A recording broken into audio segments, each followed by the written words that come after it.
Okay, we're super excited to have Miss Rekita Peters with us today. She is out of our area here, Dallas, Fort Worth, and she is a life coach, also an event speaker, and she just loves to motivate, give some good nuggets of information here. Also in property management, had a home decor store. So Rekita, you're the perfect package. How are you doing today? I am good. Thank you so much for having me on. I am truly grateful for this opportunity. Well, we are excited. I mentioned to you that we have connected with you through Miss Dana. She is part of our group here at HSRA, and just thought the world of you and thought you would be perfect for our interview today. So tell us a little bit about you and how you got started into life coaching. Well, I am a single woman, and I felt like that was the perfect time to, when we get consumed with thinking, oh, I want to be married, I want to have kids, and then after a while, it was like, well, wait, this is the perfect opportunity for me to do something different. And as you mentioned, I had a home decor business, and I was finishing up a vendor fair, and I was laying on the couch. I was kind of bummed out about it, right? And I'm laying on the couch, and I'm talking to God, and I'm like, God, this is not working. And he was like, you have to give it up. And I was like, what do you mean? What do you mean? We're talking, I started this in 2013. So last year, he was like, you have to give it up. And I was like, give it up? What you mean give it up? And I was like, well, what am I supposed to do if I give it up? So I laid there for 3 days straight miserable, thinking, oh my God, this is what I want to do. And you want me to give it up? What do you mean? And then all of a sudden I was at a speaking engagement for someone else, and then the light bulb just popped, and it was like, you're supposed to be a life coach. That's what you do on a daily basis. That's what you help people on a daily basis. Even in my day 9 to 5, that's what I do. People come into my office, they're talking to me, I'm encouraging, I host women Bible studies in my home. It just constantly just started to show up that this was part of my calling. So that's really how I became a life coach. Wow, very good. And isn't it true that we're already doing, right? You've already been in practice. You've already had that door open in your life. And it wasn't until the aha moment of, okay, well, this isn't working. This door's closing. I need to step into my highest and best. I've already been doing my highest and best. It just needed a label, right? Right, exactly. Just to put a title and, to connect the pieces that you thought were missing, but they were really there the whole time. Yeah, that's so good. And so what type of people do you feel called to help? I mean, is there a certain group? Is there a certain target that you feel that they just always come to you, or you're really going after that group? Well, I feel targeted toward women, because I am one, a woman, but two, I see so many women that are so focused on kids, the job, the dinner on the table, all these things that they forget about themselves. And also I see that, actually they come to me most of the time. It's just like, hey, can we talk about this real quick? And so I started to realize that initially, when I first started the life coaching, my business was called Living Today While Chasing Tomorrow. Because so many of us chase tomorrow without even trying to experience today. Yeah. We go through today robotic. We get up, we do breakfast, feed the kids, make the bed, do whatever is necessary, go to work, come home, cook, do the homework, and then we go to bed, right? And so my whole purpose is to help women to become their best selves, yes, even while living in a home where they're single or not, or with children or without children. It doesn't matter, but to be your best self at all times. Mm-hmm. That's so good. And really the focusing on the moment and being fully present in the now. Exactly. Yes, we can plan for tomorrow, but it's like scripture says, that has enough worry of its own. Exactly. We can plan, but let's be present in the now, so it's not just monotonous. It's not just like the Groundhog Day, just a continuous repeat, So tell me, give us, with this Workshop Wednesday, give us a couple of practical tips that you share with women of how to be present, how to be in the now, how to make this moment count. Well, first of all, I feel like this is something that we all need to tell ourselves. A bad day makes you human, not defeated.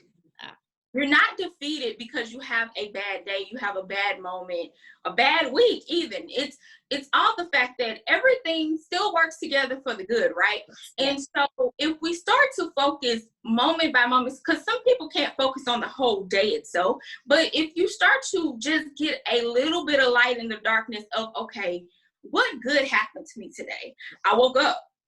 My eyes are blinking. I can see, I can feel my fingers and my toes, my legs. They may cramp a little bit, or, you people deal with arthritis or whatever the problem is. But most of our problems are not as big as we make them out to be. Mm-hmm. Prime example, I hate washing dishes. I will prolong that for as long as I can. And sometimes if I'm a very transparent person, so let me be honest with that. So sometimes I might wait 2 days to wash the dishes, and then but it only took me 10 minutes. You know what I'm saying? Yes. So we create these big monster problems in our head, but they're really teeny tiny, and we can conquer them if whether it's day by day or moment by moment. Mm-hmm. But the fact of the matter is the mountain is not that big if we start to tackle it and not allow it to get the best of us.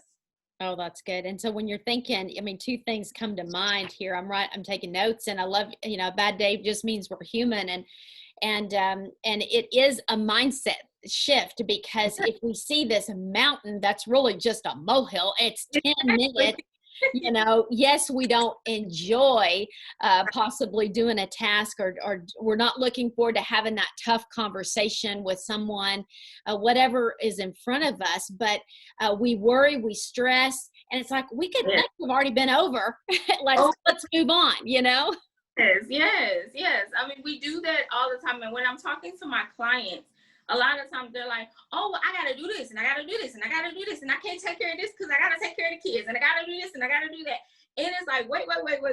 Okay, first of all, as humans, we focus on a lot of things that are not even our business and not even our problems, right? Mm-hmm. And I tell my clients all the time, you are broken because you put your 2 cents in somebody else's business where it did not belong. Yes.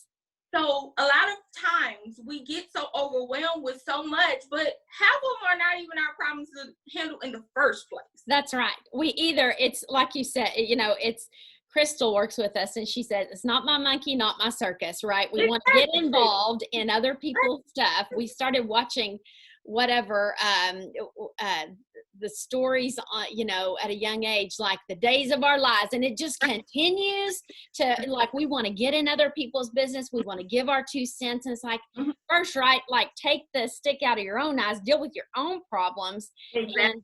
And yes, we can give value when we're asked to, but so many times we're in other people's stuff, and that stresses us out. We bring that stress into our own lives, and we can't deal with what's in front of us. Exactly. And you have to be careful with that. As you brought up a point, we start to ask questions with someone else's problems, right? And those questions somehow put us into an obligation mode for solving their problem. They're now sleeping at night, and you're up trying to figure out how to deal with it. Right. Stop the questions. They will approach you when you're needed, but because we're so involved in everybody else's lives, we just put ourselves in things that we don't have to put ourselves in. Yes. And just start there, right? Just start there. Just say, okay, what can I control? What is my focus today? Exactly. Let's look forward, not right or left. Like, let's just keep moving forward. And I mean, we're the examples to our kids, to the other people that we're doing life with. Right. And why not continue to be a good example and let that motivate us? Right. Yeah. If you stay focused, and that's the problem, really. The reality is we consume ourselves with everybody else's problems, so we don't have to deal with our own. Yes. And that's what's really happened in this whole pandemic situation, is that we are forced now to deal with our own problems. Yeah. And it's uncomfortable, absolutely. Mm-hmm. But we are forced to now dig deep in ourselves, to figure some things out, to fix some things, to go to counseling, get a life coach, whatever is necessary, because this is a now situation. And I know we're going to go back to normal at some point, but why not fix your problems now? Yeah. So when you go back into your normal, you will be your best self. Best version of ourselves. And so when you mentioned, here we are, right? We're like, somebody said they saw a Yelp shirt with Yelp on it, a review of 2020. Like, no, I do not. I give this a low star. Do not want to repeat. But my goodness, if we take your advice and work on ourselves, work on the things that we can control, we can still turn this into an incredible year. We can literally be better than we were if this wouldn't have happened. It's in the struggle. It's in, the challenging days that we have, that we now have an opportunity to learn, grow, and get better. So as you're working with people through crisis, what are you seeing that their struggles are, and how are you letting them know that tomorrow's a new day? Work with what you have now, but any kind of practical guidance there? Well, first of all, let's talk about it. 2020, right? Everybody thought 2020 was going to be this magnificent year, blah, blah, blah, right? But if we really think about 2020, we think about 2020 vision. Now, this year was all about vision. It did not mean that you were going to implement every vision that you had. It did not mean that everything that you saw was going to come to pass. It did not mean that God was going to just snap his fingers right now and make things happen. 2020 is all about vision. It's about seeing yourself. It's about seeing your family. It's about seeing your financial situations. It's about seeing your life as it is. To make sure that you are strategically and intentionally moving forward to create the life that you want. 2020 is about vision. Open your eyes. Yes. That's all it is. It's not, I don't know where we got this concept, and I am included, where I thought, okay, 2020 is going to be the year I'm going to travel. I'm going to do this and I'm going to do that. I got this big vision board, and I actually had to take my vision board down. And it was because, wait a minute, these are my visions. Did I consult with God on all these? Did I consult to ask him, Father, what are you wanting me to do in 2020? Just because he gave me the vision did not mean that everything was going to happen. Joseph had a vision, but he had to go through prison. There you go. It didn't happen the next day. Not even the next year. Right. It happened. The vision was plain. It did not mean it was going to happen right away. And I think that's what we got stuck there. Yes. Okay, it's supposed to be this year of magnificent things happening, but why isn't it great when you are able to reestablish yourself, to get to know yourself, to recreate yourself, to actually become that person that you want to be? And my prime example is, I've dealt with weight all my life. And so I felt like this whole pandemic thing was a time for me to go into seclusion and recreate who I wanted to be.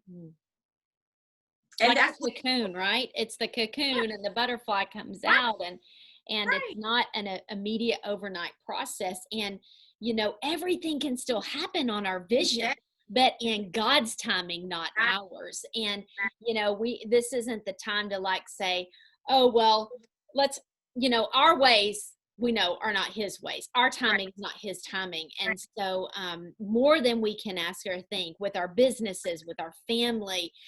But sometimes we've got to become the person that can handle that vision, that's ready for that vision, right? We've got to change. Yeah, you have to build those muscles, whether it's physically or spiritually or psychologically. It's all these things that he says all things work together for the good, not just a piece or two. It's all of it. So why not make sure we're all together, we're healthy, even those of us that are waiting on our king to come, right? Our husbands. There are things that we got to get together before we get out there. You can tell God you're ready for a husband, but if he knows that you cannot handle deep, heavy conversations in a godly way, you're not ready. Right. Or if you cannot handle compromise, you're not ready. Yeah. So we know, or if he's promised, I was promised my husband 10 years ago. Mm-hmm. I'm still waiting. Mm-hmm.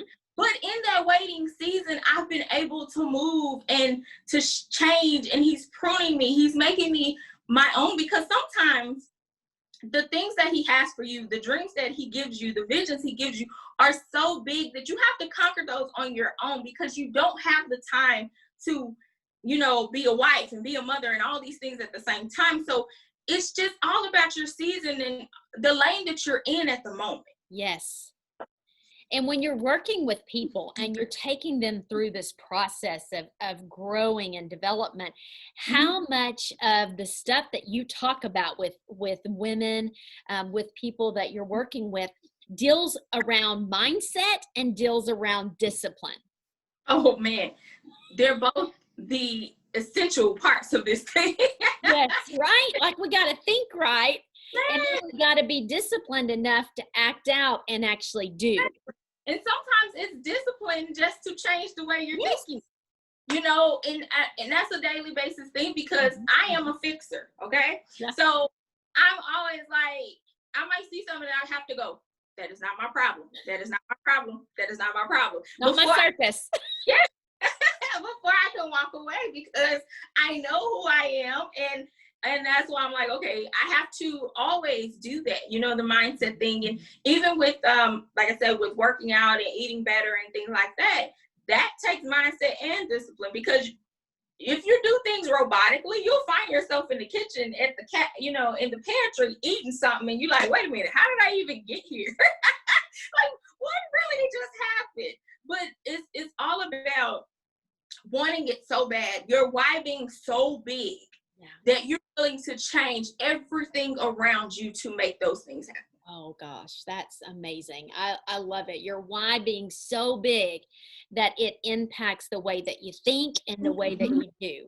Yes. And when you fall down, you just get back up. Not, you got your knees, just dust off your pants and keep moving forward. You gotta take a nap down there, take a nap and then get back up. Sometimes do that. Sometimes you have to rest, and I had to do that this year.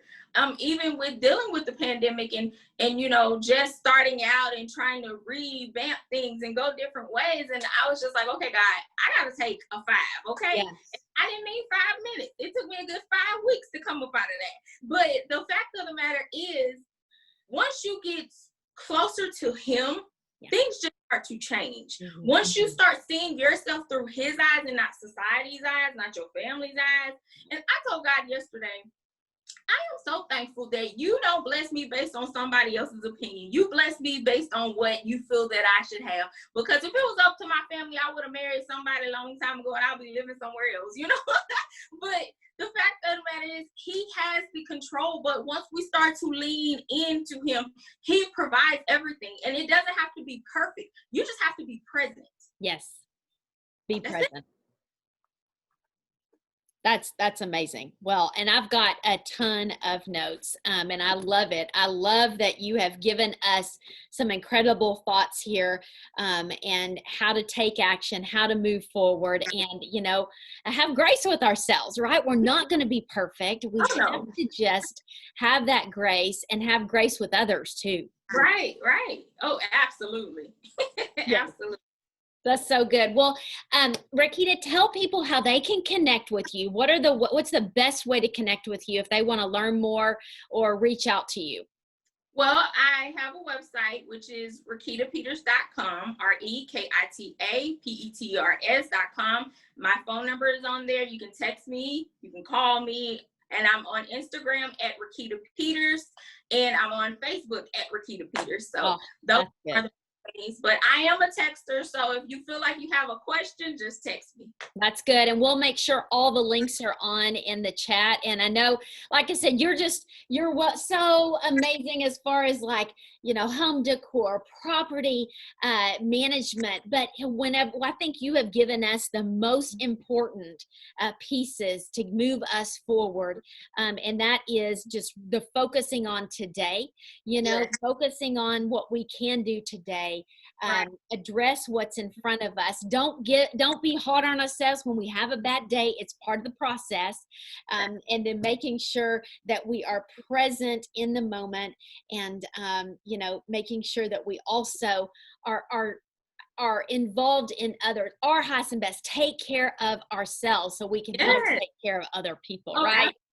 Oh yeah, you have to take care of you first. And that's why they tell you on the planes, put your oxygen mask on first and then help someone else. If you're depleted and you're empty and you cannot breathe, you're suffocating, and which is a lot of women in the world, in America, and we're suffocating because of the fact that we're doing so much, we're taking on so much, we're responsible for so much, to the point where you're not even taking care of yourself. And a lot of them feel like self-care is selfish.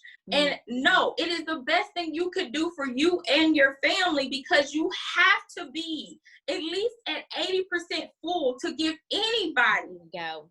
That's it. That's it. Like, it's revitalizing, refreshing, getting a new vision for this year, and not putting, God in a box, ourselves in a box that we have to accomplish. We got to be so far along. We don't know that, and I believe it. I believe we will be better off at the end of this than we ever would have been in our own plan and our own vision board. So that's so good. It's good to look forward to something for sure, but we got to make the right decisions going there. Right, exactly. Well, thank you so much. You have given us a lot. You've deposited a lot into us that we can take and apply. And you guys definitely reach out to Rekita. She is there, ready for you guys if she can help in any way. And we wish you the best. Thank you so much. Thank you for having me. This was a great opportunity, and I look forward to talking to you guys again. All right. Thank you so much. Bye-bye.